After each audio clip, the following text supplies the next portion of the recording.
Hey guys welcome back to my channel. चले एसेছি তোমাদের জন্য নতুন আরেকটা ব্লগ নিয়ে। তো বাগনানে একটা গড়িয়া মঠ আছে, তো সেখানেই আমরা আজকে বিকেলবেলা যাচ্ছি।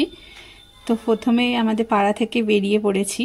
বাড়ির থেকে বেরিয়ে আমরা ফার্স্ট চলে গেছিলাম থানার সামনে। তো থানার যে মোড়টা সেখান থেকে ডান দিকে বেঁকে গিয়ে এবার আমরা গড়িয়া মঠের দিকে যাচ্ছি।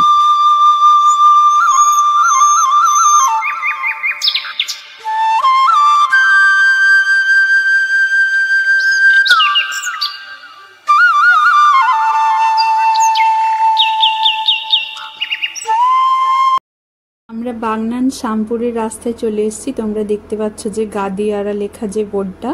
এবার এটাকে পেরিয়ে গিয়ে বাগনান যে ফ্লাইওভার আছে, যেহেতু আমরা ওই পারে যাব, তো ফ্লাইওভারটাকে টপকে আমরা ওই দিকে চলে যাব। তো ফ্লাইওভার থেকে তোমরা নেমে গিয়ে 200 মিটার কিছুটা এগিয়ে গিয়ে বাঁ হাতে একটা রামচন্দ্রপুরের রাস্তা পড়বে।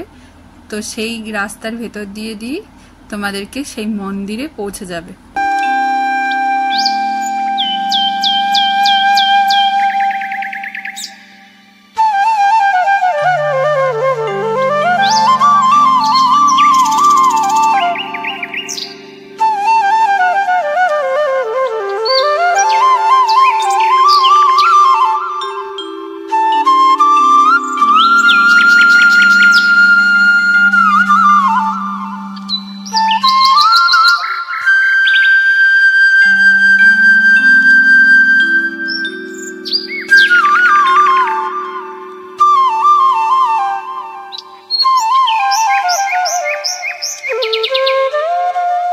তো আমরা ফ্লাইওভার থেকে নেমে পড়েছি। এবার বাঁ দিকের যে রাস্তাটায় ঢুকবো সেটা প্রথমে হচ্ছে শীতলপুর, তারপরেই হচ্ছে রামচন্দ্রপুর। মেন মন্দিরটা যে জায়গাটা, সেই জায়গাটার নাম হচ্ছে রামচন্দ্রপুর।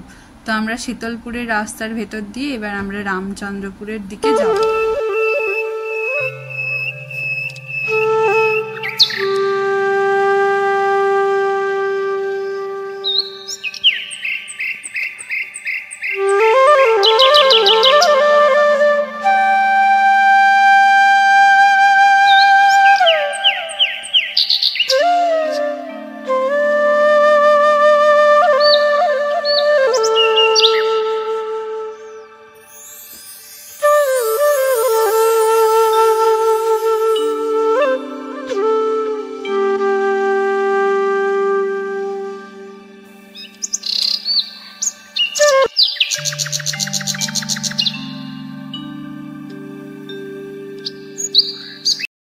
এই যে অরেঞ্জ কালারের মন্দিরটা দেখতে পেলে, তো এই দিক থেকে তোমরা বাঁ দিকে বেঁকে গেলেই আমরা দেখতেই পাচ্ছ যে মঠটার চূড়াটা দেখা যাচ্ছে। তো আমরা মন্দিরের কাছাকাছি চলে এসেছি।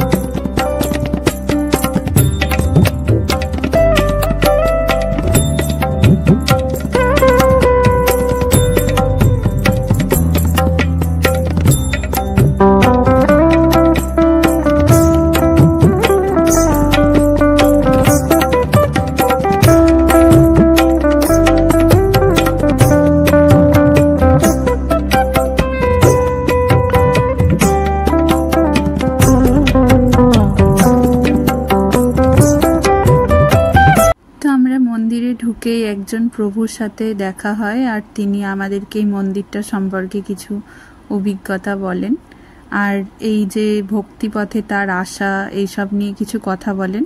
তো প্রথমেই দেখলে যে তোমরা গোপেশ্বর যে শিব মন্দিরটা ছিল, তো আমাদেরকে গিয়ে বলে যে তোমরা আগে প্রথম ওনাকে গিয়ে নমস্কার করো। তো তারপর আমরা ওখানে নমস্কার করলাম। আর এই যে মন্দিরের ভেতরে যে স্ট্রাকচারটা রয়েছে, এটা নতুন তৈরি হচ্ছে, আর এইখানে হচ্ছে পাঠ কীর্তন করা হয়, আর এটাই হচ্ছে মেন মন্দির এখন আছে। কিন্তু যেহেতু মন্দিরটার কাজ চলছে, আশা করি তাড়াতাড়ি খুব শীঘ্রই শেষ হয়ে যাবে। তো তখন এই ঠাকুরের মূর্তিগুলো কিন্তু সেখানে রাখা হবে।